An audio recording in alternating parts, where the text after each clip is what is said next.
The NBA draft is finally over, and I watched the whole thing. And I'm not gonna lie, I have a lot to say. I have a lot to say about the draft critiques. I have a lot to say about each player and what they've, the team that they went to. I have a lot of stuff to say about the whole layout too. Honestly, let's start off with the overall critiques and my opinion on the draft and the layout, and then we'll get into the teams. First and foremost, I'm not gonna lie. I always thought the last 2 years that we've had this, first round, the first day, second round, and second day, this might be a good idea.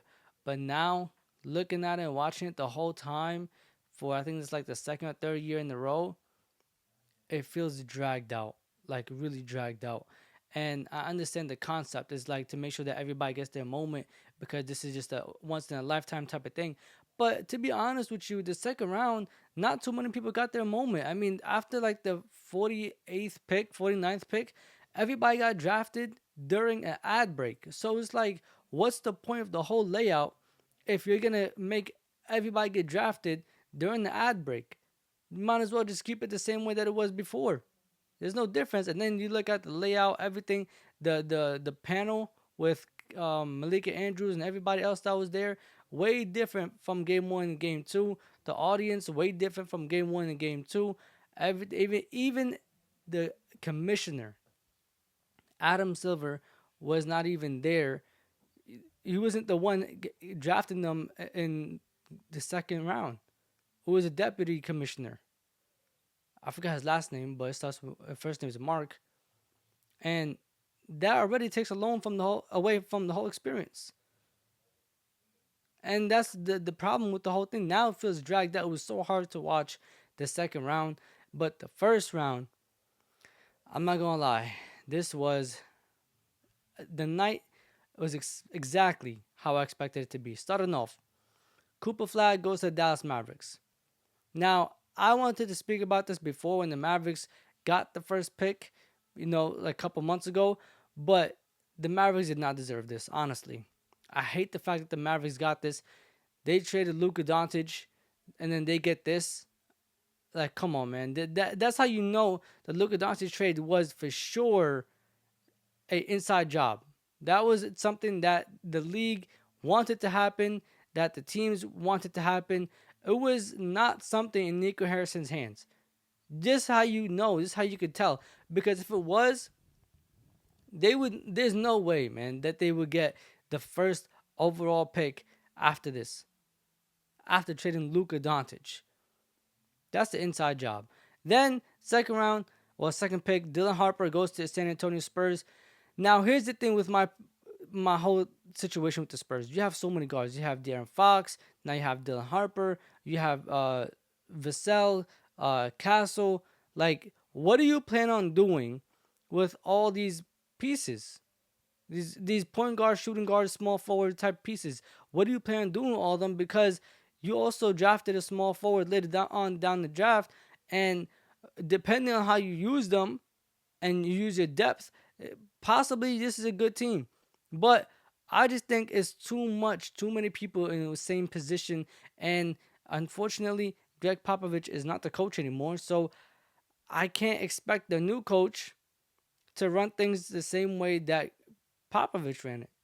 So I don't know if player management is going to be 100% accurate, if they know what they're going to be doing with these pieces, if there's going to be somebody that's going to fall out the rotation, and unfortunately their career might be cut short, or somebody might need to get traded.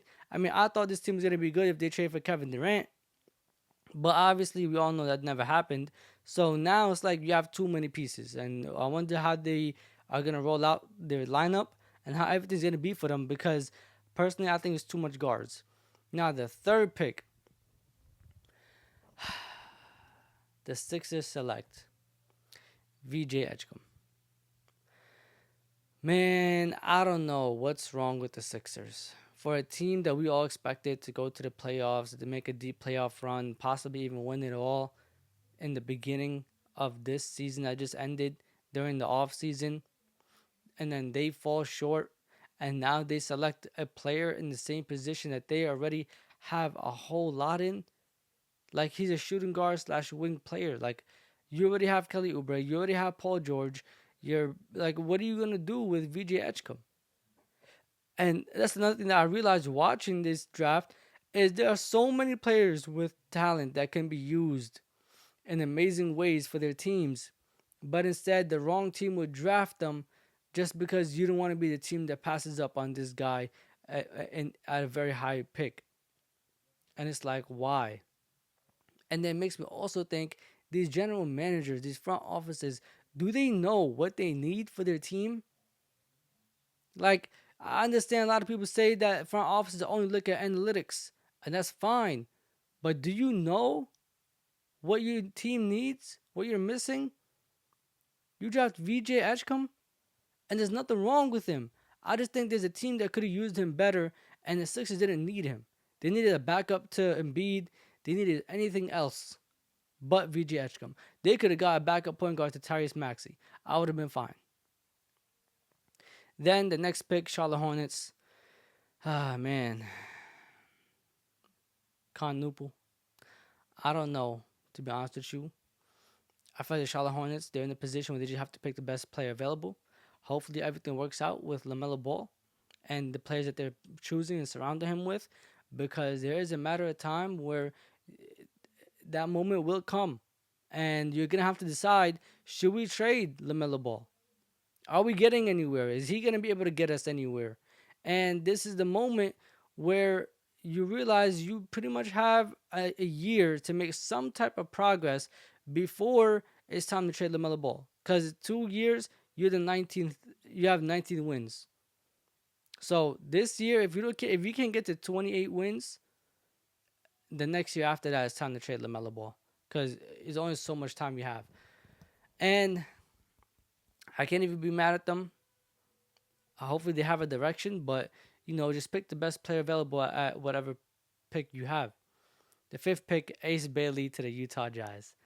Now, I know. I saw everything. I saw the tweets, all the videos of him making that face. He didn't want to go to Utah.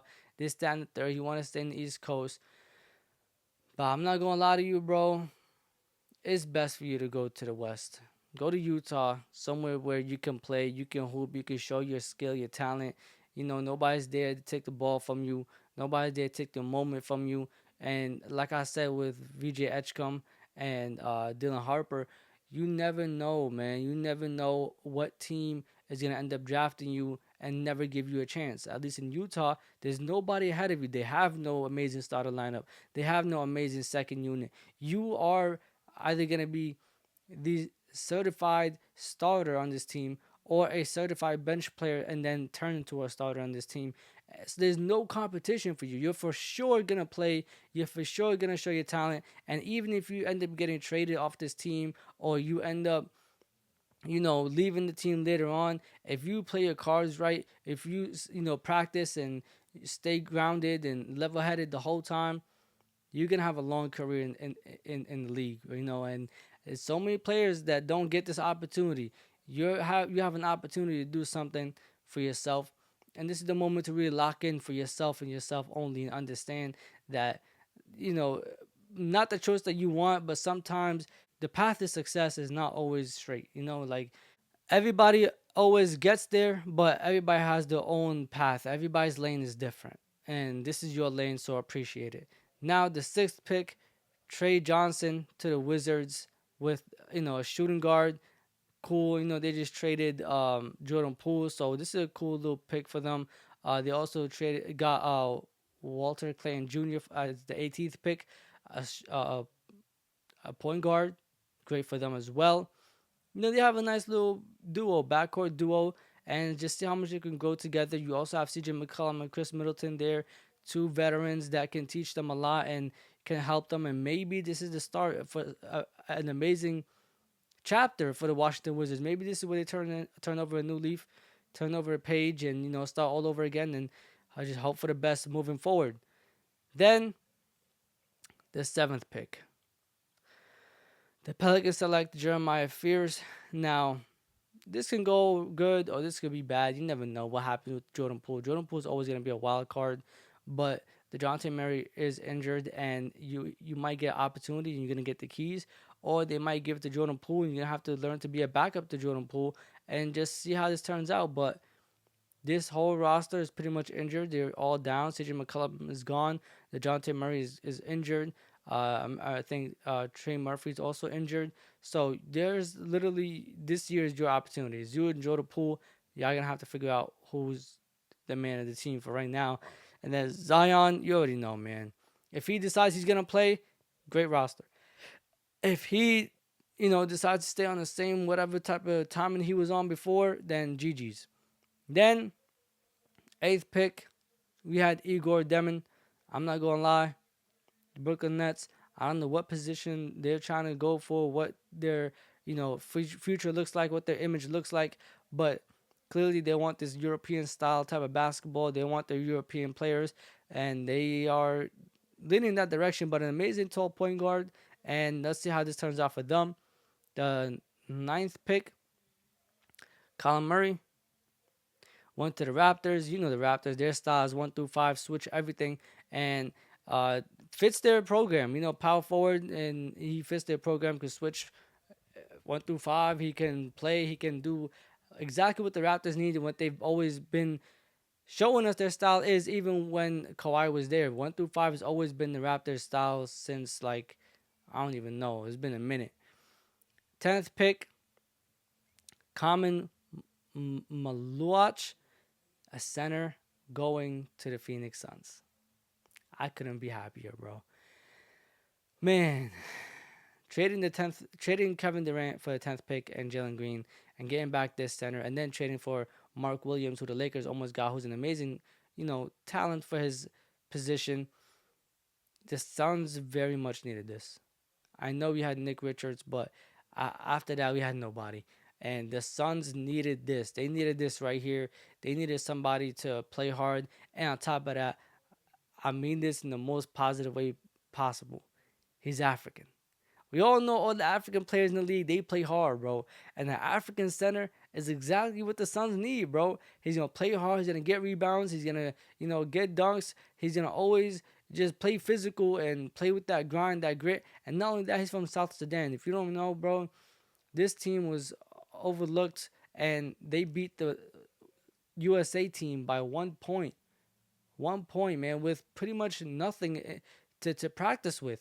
So, like, the fact that he made it here, he's talented, man. I just hope that Jordan as a coach, knows what to do with him, knows how to manage him, and everything goes the right way. The 11th pick, Coward went to Portland. Portland is all over the place. I don't know what their plan is. I don't know what they plan on doing. I'm pretty sure Jrue Holiday, somebody's going to trade for him soon.